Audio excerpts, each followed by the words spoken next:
Bueno, mi gente, por aquí el gurú, ya ustedes saben, enseñándole a ustedes un poquito de energía renovable, energía solar, y vamos a estar hablando en el día de hoy de cómo funcionan los sistemas de energía solar, cómo es que funcionan las celdas fotovoltaicas, cuál es la lógica detrás de todo esto y en cómo esto cómo redunda, ¿sabes? Cómo redunda, cómo es que funciona, cómo es que se produce electricidad a través del proceso de la colección de los fotones. Eh, y lo primero que quiero que ustedes entiendan es que la celda, esto que ustedes tienen al frente de ustedes, ¿verdad? Esta imagen es de una celda fotovoltaica. La celda fotovoltaica está dividida en varias partes, ¿verdad? Primero tiene lo que se conoce como los busbars, que es el área donde se colecta la electricidad, y tiene pues los distintos conectores, ¿verdad? Que son para pues, distribuir lo que es la electricidad hacia los busbars. Y la celda fotovoltaica también está dividida entre sí en dos capas. Está entre la capa N y la capa E y la capa P. La capa N y la capa P. Son dos capas que en esas dos capas van a estar sucediendo unos procesos químicos cuando los fotones llegan directamente a las distintas capas. Y lo primero que quiero que ustedes entiendan es, vamos a ir atrás aquí al video, es que cada capa, ¿verdad? Cuando se crea lo que es la celda fotovoltaica, a cada capa se le dopa, en teoría se le ponen anabólicos. Esos anabólicos tienen una función en la capa N, crear electrones, ¿verdad? Se le crean electrones, se inyecta lo que es boro con 5 electrones de valencia, ¿verdad? Eh, eh, y pues el boro, cuando se mezcla entonces obviamente con los componentes químicos que ya tiene ya de por sí la celda fotovoltaica, pues lo que hace es que crea electrones, o sea, se le inyecta como que electrones a lo que es esa capa, ¿verdad? ¿Qué pasa? Tenemos la primera capa, que es la capa N, y en esa capa pues se le inyecta lo que es boro, pues para poder crear electrones, y en la parte de abajo, en la parte que sería inferior, vamos a decirlo así, se le coloca, o la capa P, se le coloca o se le inyecta lo que son boro, lo que es el elemento boro. ¿Para crear qué? Para crear hoyos de electrones. Y quiero que entendamos esta parte. Esta parte es bien importante. Eh, los hoyos de electrones es en donde van los electrones. Ya todos ustedes saben que el movimiento de electrones es lo que causa electricidad, ¿verdad? Y los electrones tienen que moverse de un lugar a otro para poder crear un circuito, una corriente, ¿verdad? Crear corriente, crear electricidad. ¿Qué pasa? Necesitamos para eso electrones, necesitamos hoyos de electrones. Los hoyos de electrones es en donde donde se colocarían esos electrones cuando lleguen. Por eso es que a cada capa se le inyecta, o vamos a decir, se le dopa, o se le pone algún tipo de anabólico, para decirlo así, pues para crear las condiciones perfectas para que se den esos elementos. ¿Qué sucede? Como les dije, acá en la parte de abajo, normalmente lo que se usa es que se le inyecta fósforo. La parte de abajo es la P, ¿verdad? La capa P, se le inyecta fósforo y creamos hoyos de electrones. Eso que ustedes ven aquí son hoyos de electrones. Y arriba tenemos electrones. ¿Qué pasa? Cuando esas dos capas se unen, lo que son los electrones y los hoyos de electrones se unen, ¿verdad? Porque van a ir a buscar, van a buscar su lugar, ¿verdad? Van a crear su lugar. ¿Qué pasa? Cuando se unen en esa zona entre medio, van a dejar lo que se conoce como una región de agotamiento. Esa región de agotamiento es un lugar donde no hay electrones ni hoyos de electrones. ¿Por qué? Porque ya ustedes saben, ya ustedes, como les expliqué, el electrón se une en esos hoyos de electrones y lo que hace es que se sale de esa zona, ¿verdad? En esa zona no hay ni electrones libres, ni agujeros de electrones libres. No hay nada, no están libres, ¿verdad? ¿Qué sucede? Que ya más adelante, ¿verdad? Cuando obviamente están esas dos capas, se crea esa zona.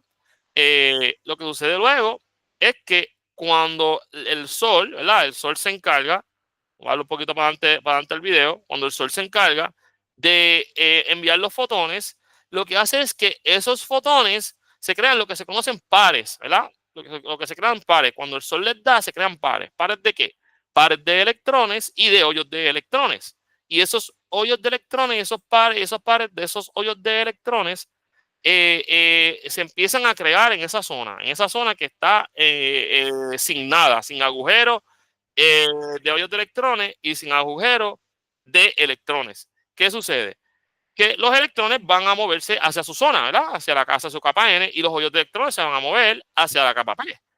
¿Qué sucede? Que a la medida en la cual esos electrones se mueven hacia la capa N, van a crear como que una tensión, van a crear fuerza, porque van a estar todos acumulados, acumulados, acumulados ahí. Y en la parte de abajo, pues obviamente sucede lo mismo, se acumulan lo que son los hoyos de electrones. ¿Qué pasa? Esa acumulación lo que hace es que crea una fuerza, crea que esos electrones se empiecen a mover, se empiecen a agitar. Pero entonces no tenemos una fuerza o no tenemos un conductor que se encarga de enviar esos electrones hacia los hoyos de electrones. Ahí es que entonces entra lo que es la conductividad, lo que es lo que sería un material conductivo. Ese material conductivo se va a encargar de mover el electrón que está volviéndose loco allá en la parte de arriba, en la capa N, que está agitado, ¿verdad? Está agitado y está buscando cómo salir, está buscando cómo salir y no tiene cómo salir, ¿verdad?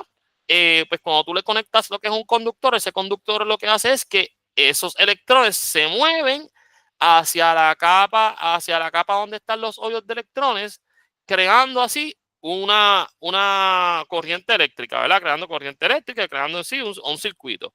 Esto que ustedes están viendo es corriente directa. Es corriente directa. Entonces, esto se transmite con corriente directa, ¿verdad?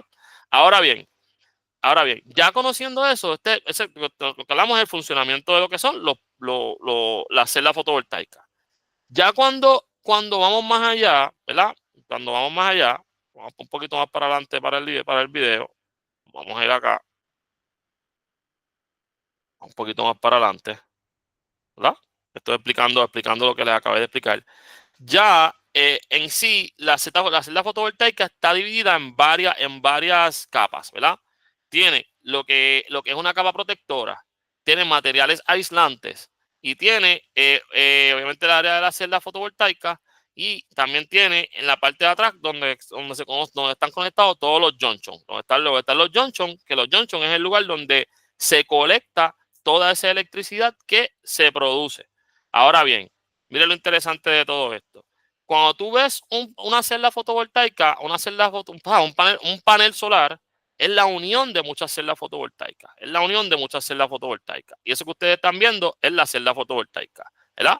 Como habíamos hablado ahorita, estas dos áreas, ¿verdad? Estas dos áreas que ustedes ven en los paneles solares son los busbars. Esos busbars es el lugar donde se dirige esa corriente cuando se produce esta interacción de la creación de hoyos de electrones y electrones. ¿Qué sucede? Que esa celda se une a otra celda y se une a otra celda y se une a otra celda y se une a otra celda. Y entonces al unirse con todas esas celdas, creamos al final del día un módulo, lo que sería un panel fotovoltaico. Y cuando obviamente tenemos muchas celdas fotovoltaicas y tenemos una interacción, ¿verdad? Con los fotones, en la cual se produzcan hoyos de electrones y electrones, ¿verdad? Cuando tenemos eso y le ponemos el material conductivo, creamos electricidad al final del día, creamos electricidad. Y esa electricidad, pues, se mueve directamente a lo que se conocería como un junction box, y ese junction box se va a encargar de enviar la electricidad al equipo que sea, ya sea al inversor, al microinversor, a lo que sea, al equipo que esté en el diseño que se hizo para esa aplicación, para ese cliente. Así que nada, que bueno, que hayan aprendido cómo se hace esto, cómo es que funcionan los paneles fotovoltaicos. Aquí para servirles siempre.